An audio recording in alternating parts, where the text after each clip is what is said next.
Agha Mohammad Khan Qajar, the founder of the Qajar dynasty of Iran, rose to power despite being castrated, unifying Iran by conquering Georgia and Khorasan after fierce battles. His ruthlessness extended to massacres, plundering Tbilisi, donning a prestigious crown symbolizing power. Agha Mohammad's ambitions led to Shah Rukh Mirza's exile, Lotf Ali Khan's execution, and intense persecution of rivals like the Afsharid princes. He faced external threats, notably from Russia, and had plans to expand his territory, showcasing a complex mix of strategic prowess and brutality.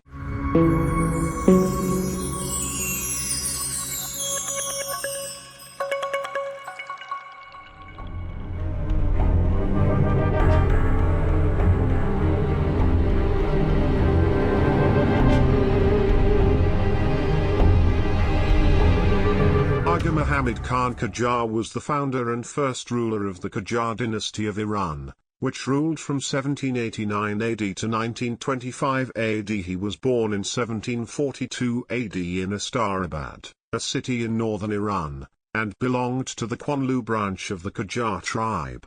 He was castrated as a young adult by a rival ruler, but this did not stop him from becoming a powerful and ambitious leader.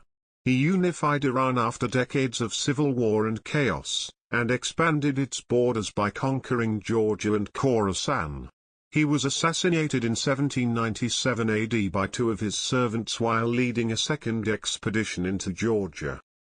One of his main goals was to end the rule of the Zand dynasty, which had controlled most of Iran since the death of Nader Shah. The last Zand ruler was Lotf Ali Khan Zand, a young and brave prince who resisted Agha Mohammad Khan's invasion. Agha Mohammad Khan besieged Shiraz, the capital of the Zand dynasty, several times, but each time he faced fierce opposition from Lotf Ali Khan and his army. The two sides fought more than 10 battles in 1 year, and although Agha Mohammad Khan had more troops and resources, he could not capture Shiraz easily. He realized that he had a very strong rival in Lotf Ali Khan, who was a skilled swordsman and a charismatic leader. Agha Mohammad Khan decided to retreat from Shiraz and focus on other regions. He went to Isfahan, where he renewed his strength and prepared for his coronation. He then moved to Tehran, which he had chosen as his new capital. He wrote a will in Tehran, in which he named his brother Khan Babar as his successor. He also heard that the governor of Tabriz had refused to pay taxes to him. He suspected that this was a trap to lure him into Tabriz and kill him, but he decided to go anyway. He arrived in Tabriz and discovered the plot against him. He ordered the execution of all the nobles who were involved in the conspiracy, and blinded many others. He also agreed to scare the people of Tabriz by pretending to massacre them. Meanwhile, Lotf Ali Khan Zand had left Shiraz and tried to capture Kerman, but this proved to be a mistake.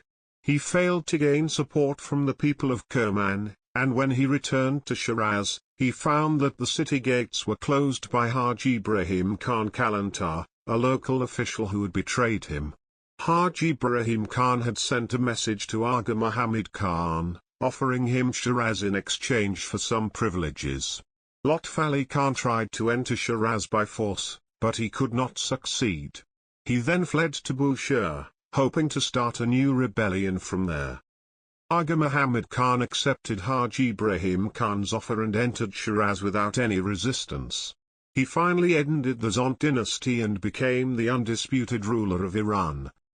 Agha Mohammad Khan Qajar had finally captured Shiraz, the capital of the Zand dynasty, after several failed attempts. He had taken advantage of the betrayal of Haji Ibrahim Khan Qajar, a local official who had closed the city gates to Lotf Ali Khan Zand, the last Zand ruler. Agha Mohammad Khan entered Shiraz without any resistance and took several actions to consolidate his power. He arrested and sent to Tehran the allies of the Zand family. He collected all the jewels and wealth that belonged to the Zands. He destroyed many buildings that were related to Karim Khan Zand, the founder of the Zand dynasty. He even demolished the tomb of Karim Khan Zand and exhumed his corpse. He sent the corpse to Tehran and buried it under the steps of Golestan Palace, so that the Qajar princes would walk over it every day. Lotf Ali Khan's aunt had escaped from Shiraz and tried to capture Kerman, a city in southeastern Iran. However, he faced many difficulties and obstacles. The governor of Kerman did not allow him to enter the city. He went to Rava, a town near Kerman, where he received some supplies and support from Hakim Rava, a local leader. He then moved to Tabriz, another town in eastern Iran, where he met another supporter of the Zand dynasty, the governor of Tabriz. The governor gave him 300 soldiers and suggested that he go to Kerman through the foothills, where he could avoid the spies of Agha Mohammad Khan Qajar and Ibrahim Khan Kalantar. Lotf Ali Khan's aunt followed this advice and reached Kerman with his small army. He met Jahangir Khan Sistani, the ruler of Bam, a city near Kerman. Jahangir Khan was a friend of Lotf Ali Khan and a native of Sistan, a region that supported the Zand dynasty. Jahangir Khan convinced the governor of Kerman to let Lotf Ali Khan enter the city. Lotf Ali Khan also received some good news from Jiroft, a town in southern Iran, where a rebellion had broken out in favor of the Zands.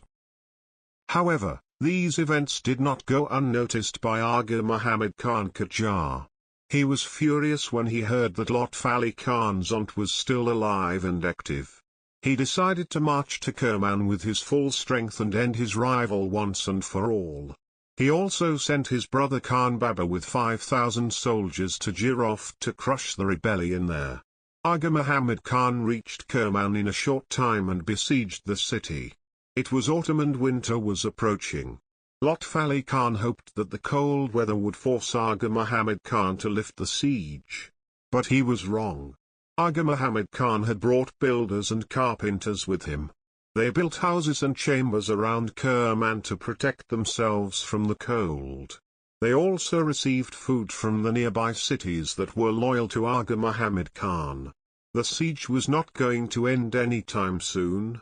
It was going to last until Lotf Ali Khan surrendered or died. Lotf Ali Khan's aunt was trapped in Kerman, a city in southeastern Iran, by Agha Mohammad Khan Qajar. Agha Mohammad Khan had besieged the city for 5 months, using cannons, mobile turrets, fences and pits to try to break through the walls. However, he faced strong resistance from Lotf Ali Khan and his army, who defended the city with courage and determination. Lotf Ali Khan hoped that the cold weather would force Agha Mohammad Khan to lift the siege, but he was wrong. Agha Mohammad Khan had built houses and chambers around Kerman to protect himself and his soldiers from the cold. He also blocked the aqueduct and the entry of food into the city. He received food from the nearby cities that were loyal to him. The situation in Kerman became desperate. Hunger and disease had spread throughout the city. People ate dead animals and carcasses to survive. There was no medicine to treat the sick, and the number of dead was increasing every day. Lotf Ali Khan sent a courier to Agha Mohammad Khan and asked him to let him leave the city with 12,000 people who were in a very bad condition. Agha Mohammad Khan agreed to this request. The 12,000 people left the city gates and were settled in the surrounding villages by Agha Mohammad Khan's forces. But the siege continued. Finally, Agha Mohammad Khan's artillery managed to destroy a part of the city wall.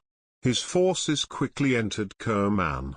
They had orders not to open the gates of the city so that Lotf Ali Khan would not escape. They also offered a reward of 10,000 tumans to anyone who delivered Lotf Ali Khan, alive or dead, to Agha Mohammad Khan. This had a strange result. Some people opened the gate and took Lotf Ali Khan and his companions out of the city. This upset Agha Mohammad Khan very much. He wanted to take revenge on the people of Kerman for their resistance. He ordered his soldiers to blind all the men of Kerman and take their women and children captive. He also poured out the eyes of many men.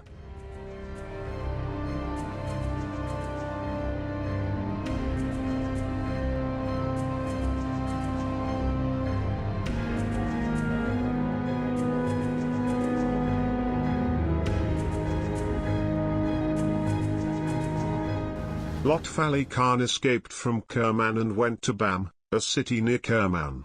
He met Jahangir Khan Sistani, the ruler of Bam, who was his friend and supporter. Jahangir Khan had a brother who was away from Bam at that time. The ruler of Bam waited for his brother's return, but he did not hear any news from him. He thought that his brother had been captured by Agha Mohammad Khan's forces. He feared that if Agha Mohammad Khan found out that he had sheltered Lotf Ali Khan, he would kill his brother. He decided to betray Lotf Ali Khan and send a message to Agha Mohammad Khan's forces, telling them where Lotf Ali Khan was hiding. Agha Mohammad Khan was overjoyed when he received this message. He organized a meeting of Qajar's relatives and elders and told them to bring Lotf Ali Khan handcuffed to him for trial. The sad part of the story is that the ruler of Bam was wrong about his brother. A few days later, Jahangir Khan returned to Bam safely. He had handed over Lotf Ali Khan to Agha Mohammad Khan's forces because of a mistake. Lotf Ali Khan was brought to Agha Mohammad Khan in handcuffs. Agha Mohammad Khan shouted at him and ordered him to prostrate before him. But, Lotf Ali Khan refused and said that he only prostrated before God. He also insulted Agha Mohammad Khan and called him a useless castrate. This enraged Agha Mohammad Khan and he ordered his soldiers to blind Lotf Ali Khan on the spot. He did not want to see him again. He then sent Lotf Ali Khan to Tehran, where he was executed later. In this way, Agha Mohammad Khan ended the Zand dynasty and became the sole ruler of Iran. Agha Mohammad Khan Qajar had returned to Tehran after capturing Shiraz and ending the Zand dynasty. He had appointed Haji Ibrahim Khan Kalantar, who had betrayed Lotf Ali Khan Zand, as his vizier and gave him the title of Etimad al-Dawla. However, he soon faced new challenges from other regions of Iran. He received two unpleasant news from Azerbaijan and Georgia. The ruler of Karabakh, Ibrahim Khalil Khan Jayanshah, had revolted and refused to pay taxes to Agha Mohammad Khan. The ruler of Georgia, Âqâ Khan, had also rebelled and declared himself as a vassal of Russia. He had written a letter to the Russian queen and asked for her protection. Agha Mohammad Khan decided to deal with these rebels and marched towards Karabakh with his army. He faced some difficulties on his way, as Ibrahim Khalil Khan had destroyed many bridges to slow him down. But Agha Mohammad Khan had brought builders and carpenters with him and rebuilt the bridges. He reached Karabakh on time and besieged the city of Shusha, where Ibrahim Khalil Khan had built a strong fortress. A fierce battle took place between the two sides. Ibrahim Khalil Khan resisted bravely and inflicted many casualties on Agha Mohammad Khan's forces. Agha Mohammad Khan used his artillery to bombard the walls of Shusha and managed to make some breaches. But, the city still defended itself. It was the month of Muharram, a sacred month for Muslims. Agha Mohammad Khan did not want to continue the war during this month. He sent a letter to Ibrahim Khalil Khan and wrote a poem in it, asking him to surrender. Ibrahim Khalil Khan replied with another poem, refusing to give up. Agha Mohammad Khan also received news from Georgia, where Âqâ Khan was preparing his forces for a fight. He knew that he had to deal with Georgia as soon as possible. He asked the elders of Shusha to persuade Ibrahim Khalil Khan to submit to him. Ibrahim Khalil Khan agreed to end the siege and recognize Agha Mohammad Khan as his sovereign. Agha Mohammad Khan accepted this offer and left Karabakh for Georgia. He left 3,000 soldiers in Karabakh to maintain his authority there. Agha Mohammad Khan arrived in Georgia and besieged the city of Tbilisi, where Âqâ Khan was based. The walls of Tbilisi were not strong enough to withstand Agha Mohammad Khan's attack. He quickly broke through the defenses and entered the city. Âqâ Khan fled with his family and escaped from Georgia. Agha Mohammad Khan ordered his soldiers to loot and massacre Tbilisi. More than 1,000 people were killed by his order, men and women, children and elderly.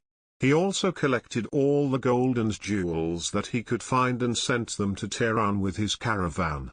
Agha Mohammad Khan Qajar had looted and massacred Tbilisi, the capital of Georgia. He had collected a lot of gold and jewels from the city. He used them to make a royal crown for himself, which was one of the most interesting crowns in the history of Iran. He wore it in Tehran as a symbol of his power and glory. He had also defeated Lotf Ali Khan, the ruler of Georgia, who had rebelled against him and asked for Russia's protection. However, Russia did not help Lotf Ali Khan or the people of Georgia. Russia was busy fighting with the Ottomans at that time. Agha Mohammad Khan decided to visit Khorasan and Mashhad, another region of Iran. The ruler of Khorasan was Shahrukh Mirza, an old and blind man who was the grandson of Adel Shah Afshar, the founder of the Afshari dynasty. Agha Mohammad Khan entered Mashhad with 8,000 soldiers and went to visit the shrine of Imam Reza, the 8th Shia Imam. He spent 20 days in the shrine. He told his soldiers to announce in the city that he was the king of Iran and that all the Afsharid family should obey him. When he left the shrine and entered the city, everyone recognized him as the sole ruler of Iran. He also collected all the gold and jewels that Adel Shah Afshar had brought to Khorasan and Mashhad from his wars. Shahrukh Mirza knew that he could not resist Agha Mohammad Khan. He gave him some gold and jewels as a sign of loyalty. But Agha Mohammad Khan did not spare him or his family. He ordered Shahrukh Mirza to be exiled from Mashhad to Damgan. Shahrukh Mirza died on his way to Damgan because of the harsh treatment he received. Agha Mohammad Khan also persecuted other Afsharid princes and forced them to flee from Iran to other countries like Afghanistan, England, and France. He did not want any rivals or threats to his rule. He also ordered the destruction of Adel Shah Afshar's tomb and exhumed his corpse. He buried it under the steps of Golestan Palace in Tehran, just like he did with Karim Khan Zand's corpse. He wanted to erase their memory from history and present them as bloodthirsty kings. Agha Mohammad Khan faced another challenge from Russia. He heard that Russian forces had invaded Iranian territory and occupied the Mughal Plain, a fertile region in Azerbaijan. He gathered a military force and marched towards the Mughal Plain to fight with Russia. He had a strong army and was confident in his victory. However, he did not have to fight with Russia. The Russian Queen Catherine II died and her son Paul I succeeded her. Paul I ordered the Russian forces to retreat from the Mughal Plain and respect Iran's sovereignty.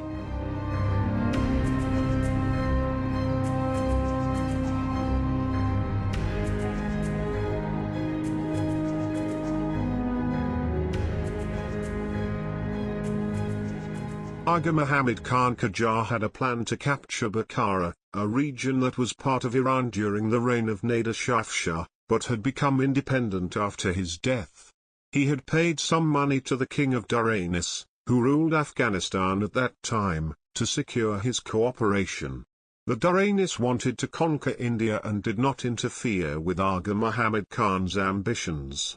Agha Mohammad Khan intended to move towards Merv, a city in Khorasan, where the ruler had captured some Iranians and was hostile to the Qajar dynasty. He had exchanged some letters with the ruler of Merv, but they did not reach any agreement. They only threatened each other with war. However, Agha Mohammad Khan had to postpone his plan for Bukhara and Merv. He received news that Ibrahim Khalil Khan Jahanshah, the ruler of Karabagh, had rebelled again and declared his region as independent. Agha Mohammad Khan had already fought with him twice and besieged his city of Shusha. He had agreed to end the siege and recognize Ibrahim Khalil Khan as his vassal. But Ibrahim Khalil Khan had broken his promise and resumed his resistance. Agha Mohammad Khan left for Azerbaijan with his army to deal with him. Agha Mohammad Khan reached Karabagh and besieged Shusha again. He faced strong resistance from Ibrahim Khalil Khan and his people. He used his cannons to destroy Shusha's castle and killed many of his enemies. Ibrahim Khalil Khan fled to Dagestan, a region in the Caucasus. Agha Mohammad Khan stationed a large number of his soldiers in Shusha and took control of the city. He wanted to massacre the people of Shusha and Karaba, but he was dissuaded by the Mujtahid of Shusha, a religious scholar who asked him for mercy. Ibrahim Khalil Khan returned to Shusha from Dagestan and gathered new forces. He fought with Agha Mohammad Khan again, but he was defeated again. He fled to Dagestan again. Agha Mohammad Khan Qajar was assassinated in 1797 AD by one of his servants named Sadiq Khan Nahvandi. There are many stories and mysteries about his death. One of the most famous stories is that Sadiq Khan Nahvandi had stolen some money from a house in Shusha, and Agha Mohammad Khan found out about it. He had asked Sadiq Khan Nahvandi to bring him some fresh apricots from outside the city as a test. When Sadiq Khan Nahvandi returned with the fruits, he heard Agha Mohammad Khan arguing with someone in his room and saying that he would kill Sadiq Khan Nahvandi tomorrow.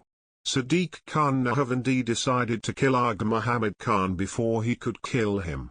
He went to Agha Mohammad Khan's room that night with two other friends and stabbed him to death. However, this story is not very credible, because Agha Mohammad Khan was not a person who would delay killing someone who had offended him.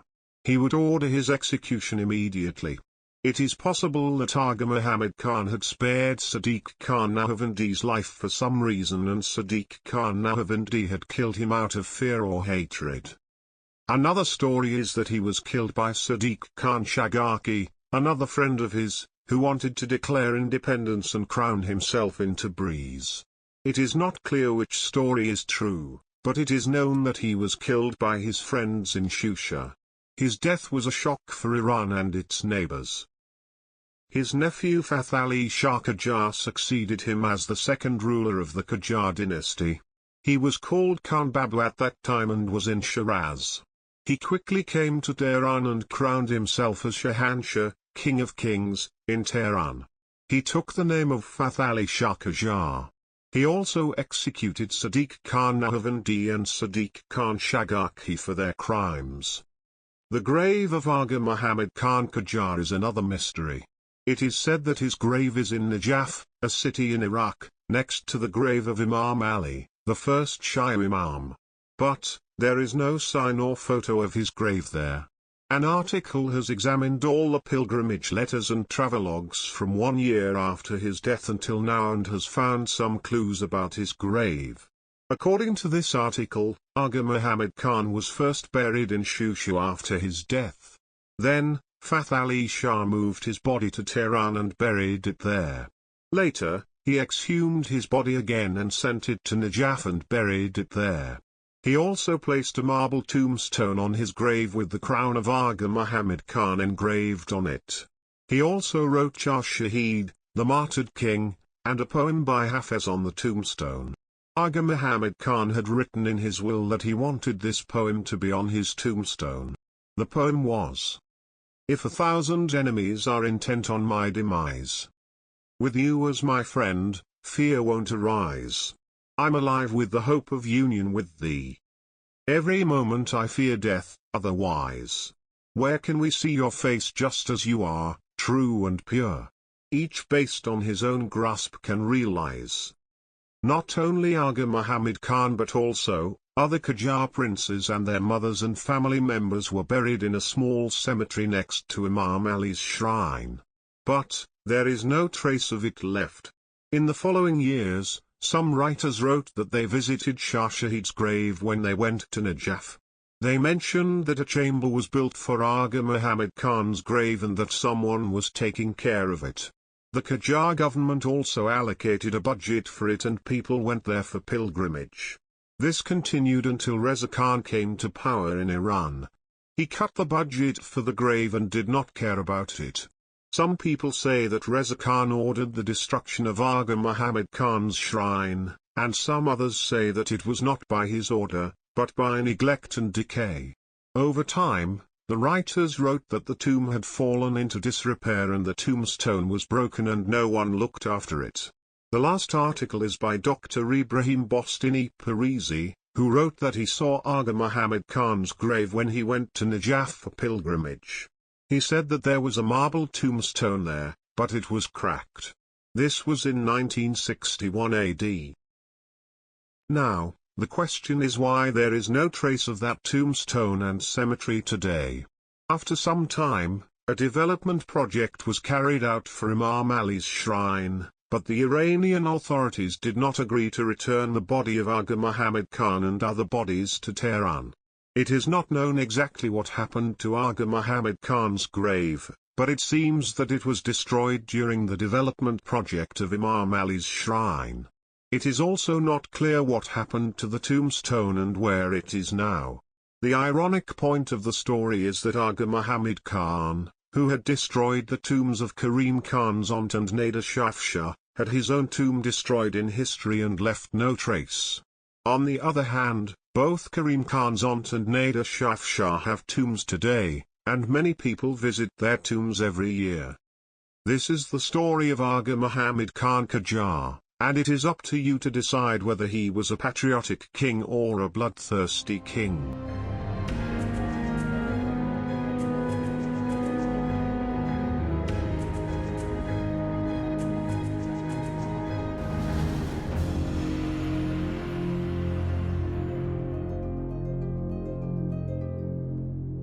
If you enjoyed this video, do not forget to like it, and share it with your friends. Do not hesitate to provide your view regarding this video by putting your comments below. Your comments would help us to improve our work, and also, they help us to take your views into account for the future topics that we select. Furthermore, you can subscribe to our channel to become aware of our new videos.